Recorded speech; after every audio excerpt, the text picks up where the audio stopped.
Simple. So let's see. Now this is part, what are we up to? Part 22 of the, the decal installation. Okay, 20, so 23. Obviously 24. Mark is, this is the end of the decals. He says, end. There's no more decals. This is it. Okay, so let's lay them out. You want to lay them out with 1/8" tape first? Yeah, put some tape on it. That's all. No, use the 1/8" tape. Well, no, I can eye it up. No. Right? Because these, let me explain to you why. Let me go around this side so I can see it. If you start putting this down and it's right, you can't get it back off without damaging something.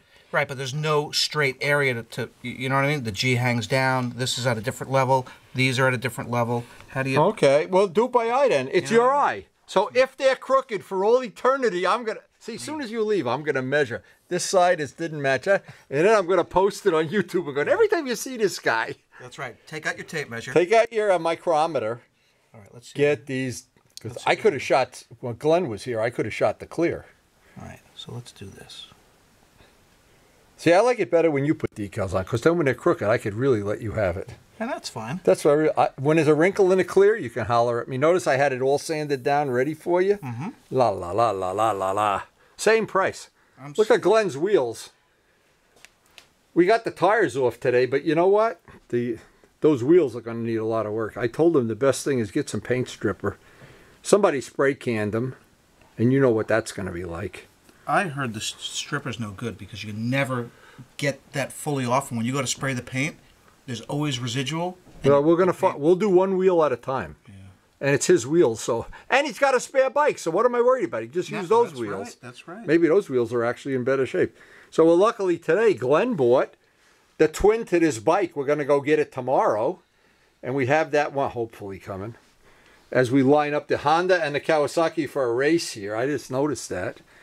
Oh my goodness. Which one looks faster? I don't. They both look slow to me.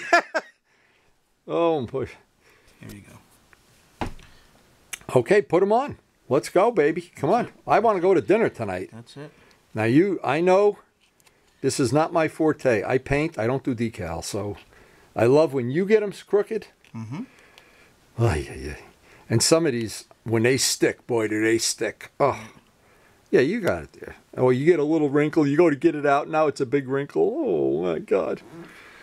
It's always better just to let this guy suffer. All right. Well, the point is this is supposed to look like a racing bike. It's not supposed to be a, like a, I don't know what they call a Goldwing or something. There you go. Beautiful. Beautiful. So tomorrow we should have another one of our adventures of picking up another bike real cheap. This one's going to be hard because there's no split. Yeah, that looks okay. It looks like you got it. So far, anyway. Well, I think your phone is the terrorists are telling you, we mixed the dynamite, now where do we put the fuse?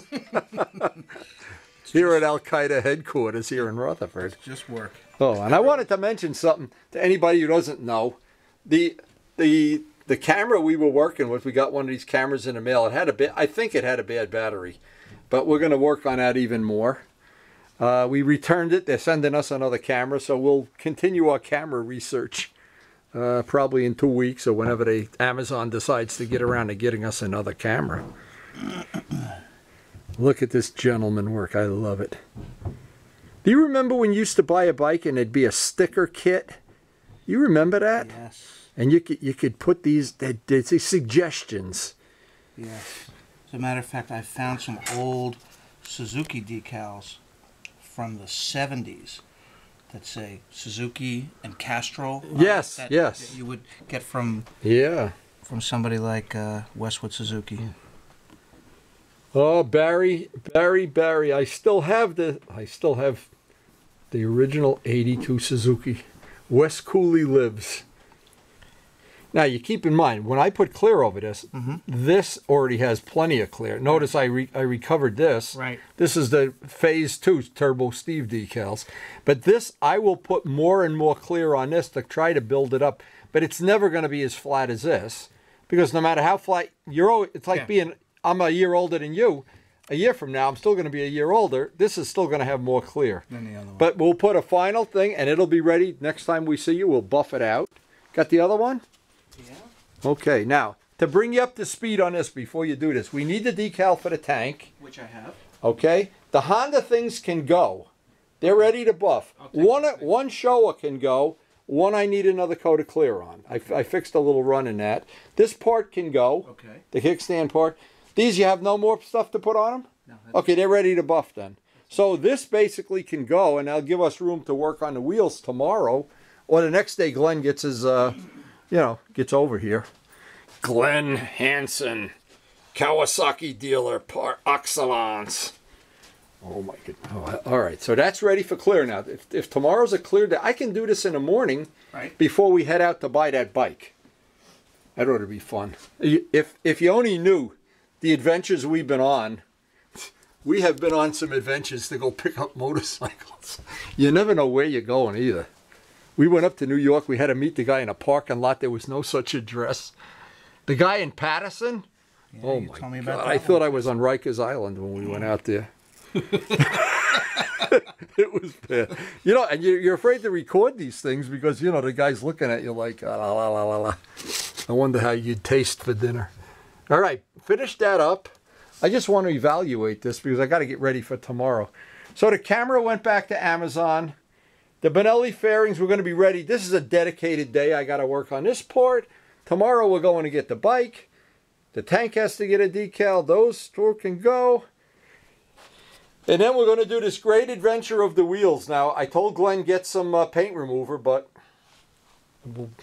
we'll see how that... You say the paint remover didn't work well on wheels. No. But I guess we're going to... Yeah, from what I saw. My personal thing is I like to just sand and buy $10 worth of sandpaper and sand, throw it away, sand. Because there's no contamination with that either. Right. Well, we'll find out tomorrow. It's real important when you buy a race bike to know this is the gas cap. That's right. Don't eat the tire valves. Yes, and always wear a helmet. Always on a safe helmet. Oh, man. All right, you grab the tank. Your hands are cleaner than mine. Oh. Leave it right here. All right, do it right there. Perfect. This is perfect. It just goes innocuously in the middle, Goes right? right in the middle someplace. And that's the last one on the tank? That's it. I have another one, but I don't think it goes on the tank. I got to look back, but it doesn't matter. All right, so if I can shoot clear before we go out to do the bike tomorrow, we go to rescue the bike from wherever we're going, some unknown town in Pennsylvania. Isn't on the map. You get a little worried about it. I think the Bates Motel is out there too. But it's somewhere in Pennsylvania. We got to go get that bike. Let me get the tape. Well, we got up real early this morning because my goal was, before the wind gets terrible, I want to get some clear over the decals. We're coming up on the final coat of clear on these parts. You can see the wind is just starting to blow.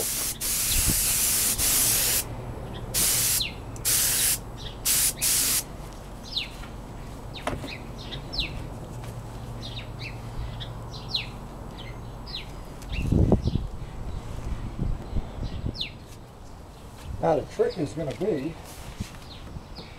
try to get some clear on this before the wind starts blowing. Not always possible, but we're going to give it a best shot. So far, so good.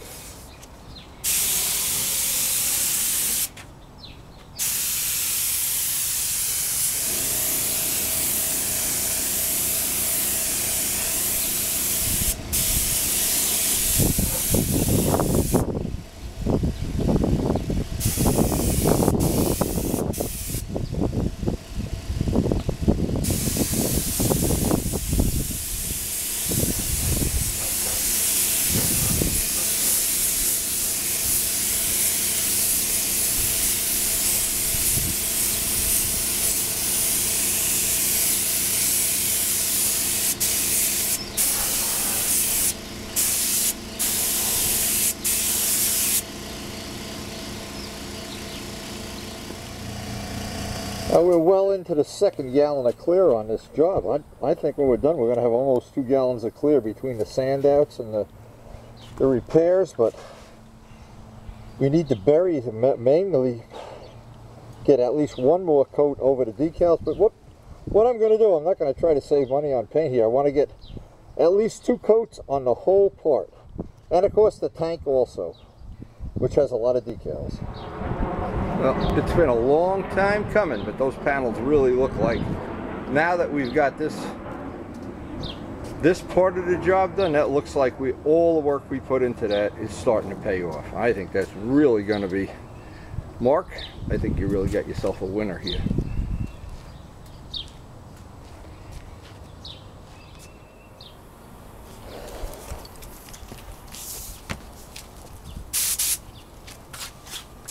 Now what I did, I painted all the bottom stuff first, let that tack out and put extra over the decals.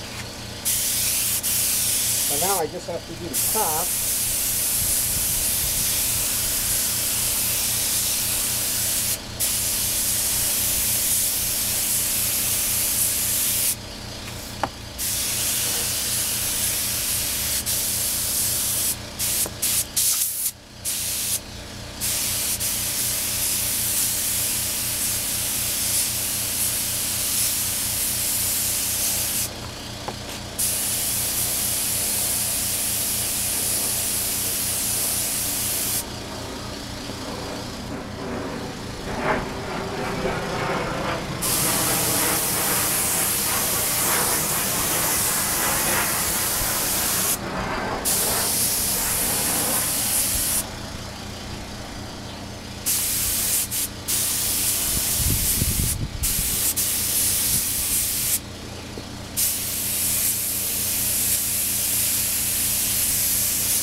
Well, this thing is looking good, Mark. Looking good. So the question really is there a nicer NS250, I was going to say, in the country, in the world? Mark, I don't think there's anything about this. When you put this bike together, that is about as nice as it possibly gets. Wow, all I can say is wow. Coming out great. Now as we come up on the end of this restoration, and pretty much all that's left is for Mark to pick up the parts and wait about as long as possible, and we'll buff them out. Have a buffing party at his house, which I'm sure we'll do some video on. But you know, every one of these restorations is a unique adventure, and this was no different. We learned a lot. We tried to share a lot, and I hope you've enjoyed watching. And the next time we see this bike, I hope we'll be buffing parts out. And thanks for watching.